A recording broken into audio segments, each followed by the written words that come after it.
2 ദിവസം മുമ്പേ ഒരു പേഷ്യന്റ് ട്രോളിയിൽ കിടന്നിട്ട് വന്നു. അപ്പോൾ കാര്യം ചോദിച്ചപ്പോൾ പറഞ്ഞു വീട്ടിലൊരു ചെറിയ പൂച്ചട്ടി എടുത്ത് പൊക്കിയതാണ്. അപ്പോൾ അതിലൊരു ബാക്ക് സ്ട്രെയിനാണ് ഉണ്ടായിട്ടുള്ളൂ, ചെറിയ പെയിൻ. അപ്പോൾ അതിനെ ഗൂഗിൾ അടിച്ച് നോക്കി പുള്ളിക്കാരി കുറച്ച് യൂട്യൂബിൽ കുറച്ച് എക്സസൈസുകളൊക്കെ എടുത്ത് അങ്ങ് ചെയ്തു. അത് ശരിയാ. ഈ എക്സസൈസ് ഗൂഗിൾ ചെയ്ത് നോക്കുന്ന ഒരു കോമൺ പ്രാക്ടീസ് ആയിരിക്കുകയാണ്. ഒരുപാട് പേഷ്യൻസിലെ കണ്ടിട്ടുണ്ട് ഈ ഗൂഗിളിൽ യൂട്യൂബിലൊക്കെ നോക്കിയിട്ട് ഒരുപാട് ടെക്നിക്സ് ഒക്കെ നോക്കും. How to fix low back pain instantly എന്നൊക്കെ പറഞ്ഞ ടാഗ് ലൈനോടെ.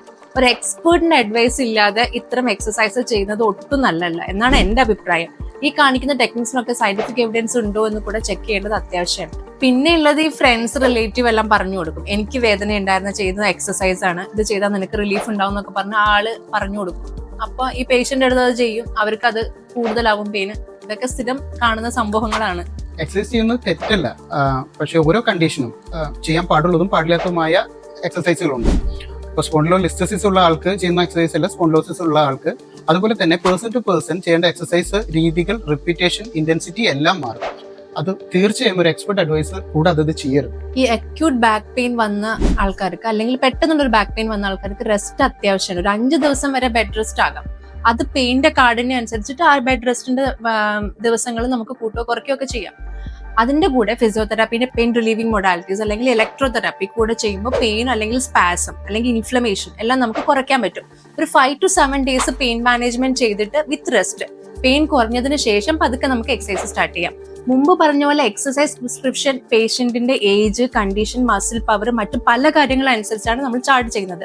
ഒരു മോഡിഫൈഡ് എക്സസൈസ് പ്ലാൻ അത്യാവശ്യമാണ്. അങ്ങനെ ചെയ്യുമ്പോൾ നമുക്ക് റീഅക്കറൻസ് ഓഫ് പെയിൻ ഒഴിവാക്കാൻ പറ്റും. ഇനി എക്സസൈസ് ചെയ്യുമ്പോൾ പെയിൻ കൂടുകയാണെങ്കിൽ, എന്തെങ്കിലും ബുദ്ധിമുട്ടുകൾ ഉണ്ടാവുകയാണെങ്കിൽ ഫിസിയോതെറാപ്പിസ്റ്റിനെ തിരിച്ച് കൺസൾട്ട് ചെയ്യേണ്ട അത്യാവശ്യമാണ്. ഇത് നടക്കുന്ന സ്ഥിരം സംഭവമാണ്. അക്യൂട്ട് ബാക്ക് പെയിൻ ആയിട്ട് പേഷ്യന്റ് വന്നു കഴിഞ്ഞാൽ ഇലക്ട്രോതെറാപ്പി എല്ലാം ചെയ്ത് അവർ പെയിൻ മാറ്റി വീട്ടിലോട്ട് പറഞ്ഞയക്കും. അപ്പോൾ അതിന്റെ കൂടുതൽ നമ്മളൊരു എക്സസൈസ് പ്രിസ്ക്രിപ്ഷൻ കൂടെ കൊടുക്കുന്നുണ്ട്.